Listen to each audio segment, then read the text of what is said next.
땅과 거기에 충만한 것과 세계와 그 가운데에 사는 자들은 다 여호와의 것이로다.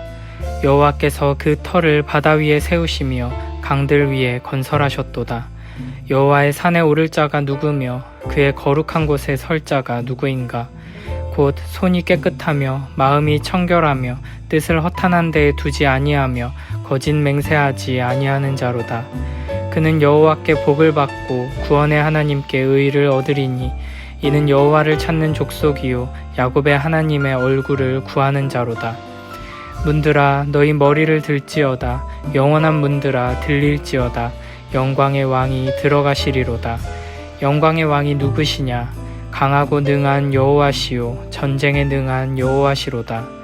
문들아 너희 머리를 들지어다. 영원한 문들아 들릴지어다.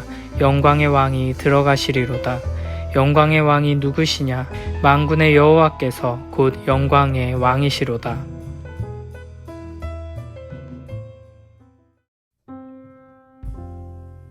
시편 22편이 예수 그리스도의 죽으심과 관련된 노래라면 시편 23편은 예수 그리스도의 부활과 연관해서 생각할 수 있습니다. 그리고 오늘 시편 24편은 예수 그리스도의 승천에 대한 예언적인 찬양으로 볼 수 있습니다.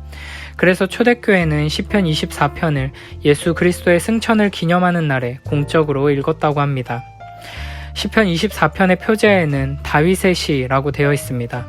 많은 학자들이 이 시의 배경을 사무엘하 6장에 기록된 사건으로 생각합니다. 다윗은 오베데돔의 집에서 언약궤를 예루살렘으로 옮겨옵니다. 그때 큰 기쁨으로 힘을 다해 춤을 추고 온 이스라엘 족속이 함께 즐거이 환호했습니다. 언약궤는 하나님의 임재를 상징합니다. 그러므로 언약궤가 예루살렘으로 돌아온다는 것은 이스라엘의 왕이신 여호와 하나님께서 친히 임재하신다는 것입니다. 다윗과 백성들은 왕의 귀환에 대해 기뻐하며 찬양한 것입니다. 시편 24편이 바로 이 장면, 왕이신 여호와 하나님께서 성으로 들어오시는 장면을 그리고 있다는 것입니다. 그리고 신약에 와서 만왕의 왕이신 예수 그리스도께서 예루살렘에 입성하셨습니다. 스가랴 선지자가 예언한 대로 나귀를 타시고 평화의 왕으로 오셨습니다. 그리고 왕의 귀환에 기뻐하는 수많은 백성들이 호산나 호산나를 외치며 환영했습니다. 그러나 왕의 귀환에 대한 시편 24편의 예언적인 찬양은 이 장면에서 일부분만 성취되었을 뿐입니다. 궁극적으로 시편 24편이 노래하는 왕의 귀환, 영광의 왕, 강하고 능한 여호와, 만군의 여호와의 귀환은 예수 그리스도께서 십자가에 죽으시고 부활하신 후에 승천하셔서 하늘의 영원한 문을 열고 들어가 하나님 보좌 우편에 앉으시면서 온전히 성취됩니다. 그런 점에서 시편 24편은 22편의 예수 그리스도의 죽음, 23편의 부활에 이어 예수 그리스도의 승천을 노래하는 시라고 할 수 있습니다. 시편 24편은 크게 세 부분으로 나눌 수 있는데 이 구조를 잘 살펴보면 하나님 나라를 구성하는 땅과 백성과 왕에 대한 내용이라는 것을 알 수 있습니다. 처음 1절, 2절은 온 세상이 다 하나님 소유라고 말합니다. 하나님 나라의 영토에 관련한 내용입니다. 3절부터 6절에서는 여호와의 산에 오를 자가 누구냐고 하면서 하나님 나라의 백성의 자격에 대해 말합니다. 그리고 마지막 7절부터 10절에서는 드디어 하나님 나라의 모든 주권을 가지신 영광의 왕이 오셔서 하나님 나라가 온전히 이루어지게 됩니다. 먼저 1절에서는 땅과 거기에 충만한 것과 세계와 그 가운데 사는 자들은 다 여호와의 것이로다 라고 말합니다. 온 세상의 모든 땅과 온 세상에 존재하는 모든 것들, 이 세상에 사는 모든 사람들까지도 다 여호와의 소유라고 선포합니다. 왜냐하면 여호와 하나님께서 이 모든 것을 창조하셨기 때문입니다. 그래서 2절에서 이렇게 노래합니다. 여호와께서 그 터를 바다 위에 세우시며 강들 위에 건설하셨도다. 우리는 매일매일의 삶 속에서 온 우주의 모든 것들을 여호와 하나님께서 창조하셨고 그러므로 모든 것이 하나님의 소유라는 것을 항상 기억하며 살아야 합니다.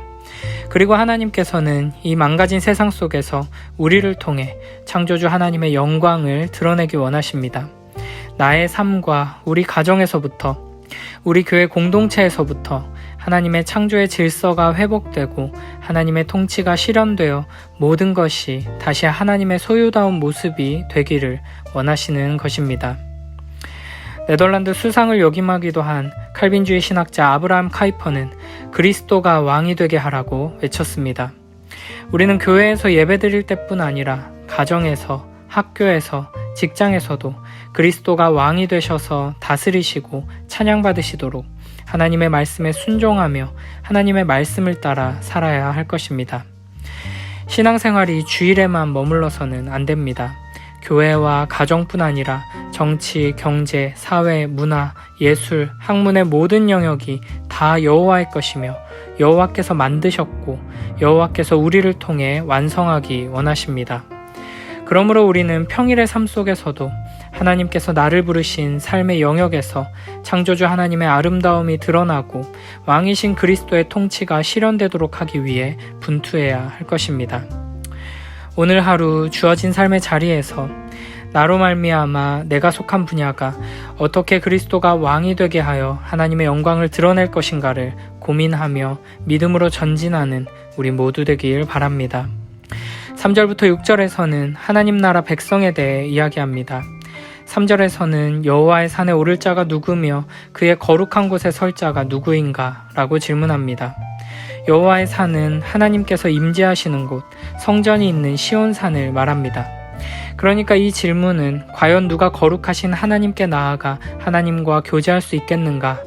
과연 하나님의 백성이 될 자격을 갖춘 사람은 누구인가? 질문하는 것입니다. 이에 4절에서 이렇게 말합니다. 곧 손이 깨끗하며 마음이 청결하며 뜻을 허탄한 데에 두지 아니하며 거짓 맹세하지 아니하는 자로다. 손이 깨끗하다는 것은 윤리적, 도덕적으로 바르게 행동한다는 것입니다. 그런데 동시에 마음이 청결해야 한다고 말합니다. 하나님의 백성이 되기 위해서는 겉으로 바르게 행동하는 것만으로는 부족하고 마음이 깨끗해야 한다는 것입니다. 물론 마음의 죄악이 제거되지 않은 상태로 깨끗하고 바른 행동을 할 수 없습니다. 그러니까 결국 하나님의 백성이 되기 위해서는 마음이 변화되어 청결케 되고 행동도 바르게 해야 한다는 것입니다. 그리고 뜻을 허탄한 데에 두지 않고 거짓 맹세하지 않아야 합니다. 자기의 헛되고 악한 욕심을 따라 살지 말아야 한다는 것입니다. 이런 사람은 5절에 여호와께 복을 받고 구원의 하나님께 의를 얻게 됩니다. 이렇게 복받고 의를 얻게 되는 사람은 6절에 여호와를 찾는 사람이고 야곱의 하나님의 얼굴을 구하는 자라고 말합니다. 겉과 속이 모두 깨끗해져서 바르게 행하고 하나님의 복과 의를 얻게 되는 것이 자기 힘과 노력으로 되는 게 아니라 하나님을 찾고 하나님께 의지할 때 하나님의 은혜로 가능하게 된다는 것입니다. 이스라엘의 하나님, 아브라함, 이삭, 야곱에게 약속을 주시고 그 약속을 따라 역사하신 하나님을 의지하는 자는 이와 같은 축복 속에서 하나님의 백성이 되는 영광을 누리게 됩니다. 우리가 만약 여호와의 산에 오를 자가 누구며 그의 거룩한 곳에 설 자가 누구인가? 라는 질문에 대한 4절의 대답을 조건으로 읽는다면 우리의 힘과 노력으로 손이 깨끗하며 마음이 청결하며 뜻을 허탄한 데 두지 아니하며 거짓 맹세하지 아니하는 자가 되어야 한다 라는 말로 듣는다면 이는 이 세상의 그 누구도 하나님 나라 백성이 될 수 없다는 말이 됩니다. 그러나 다행히 5절에서는 이 복은 여호와 하나님께서 주시는 것이고 하나님 앞에 나아갈 의는 내가 만들어내는 것이 아니라 하나님께 얻는 것임을 분명하게 말합니다. 그러니까 하나님께서 먼저 우리를 사랑하셔서 우리에게 언약을 주시고 그 언약 안에서 하나님께 복과 의를 받아 하나님의 백성이 되게 하시는데 손이 깨끗하고 마음이 청결하며 뜻을 허탄한 데 두지 않고 거짓 맹세하지 않는 의롭고 복된 사람이 되게 하신다는 것입니다. 이 놀라운 축복이 어떻게 우리에게 임하게 되는가? 손과 마음이 다 더럽고 허탄한 곳에 뜻을 두고 거짓을 반복하는 우리에게는 아무런 능력도 소망도 없는데 어떻게 이 복과 의가 우리에게 임해 죄인인 우리를 하나님의 백성으로 변화시키는가? 이에 대한 대답이 7절부터 10절에 등장합니다. 문들아 너희 머리를 들지어다. 영원한 문들아 들릴지어다. 영광의 왕이 들어가시리로다. 영광의 왕이 누구시냐? 강하고 능한 여호와시오. 전쟁에 능한 여호와시로다. 문들아 너희 머리를 들지어다. 영원한 문들아 들릴지어다. 영광의 왕이 들어가시리로다. 영광의 왕이 누구시냐? 만군의 여호와께서 곧 영광의 왕이시로다. 에덴 동산에서 아담의 범죄 이후로 모든 인간은 하나님과 원수 사이가 되었고 죄와 비참에 빠지게 되었습니다. 아름답고 영광스러운 하늘문은 굳게 닫혀 그 어느 누구도 거룩하신 하나님께로 나아갈 수 없게 되었습니다.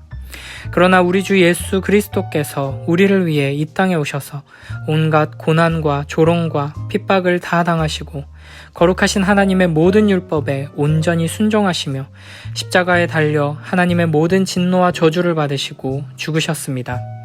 그리고 장사한 지 사흘 만에 죽은 자 가운데서 다시 살아나시고 하늘에 오르사 전능하신 하나님 보좌 우편에 앉으셨습니다.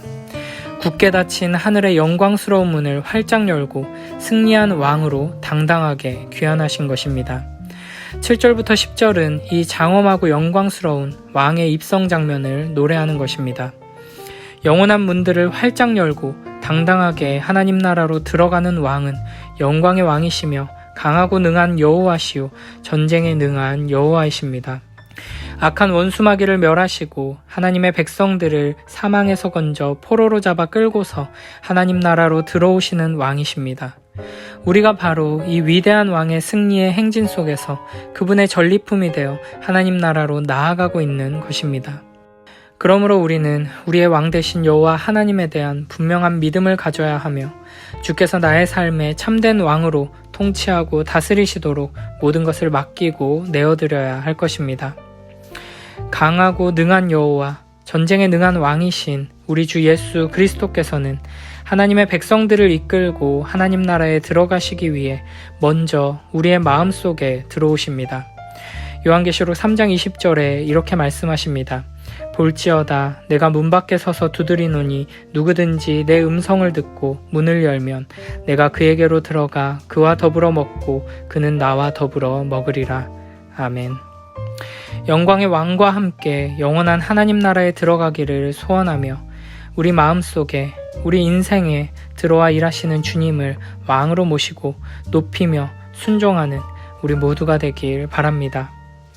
오늘 하루의 삶 속에서 나의 영혼을 향하여 그리고 우리의 삶의 모든 영역을 향하여 문들아 너희 머리를 들지어다 영광의 왕이 들어가신다 선포하는 우리 모두가 되길 바랍니다.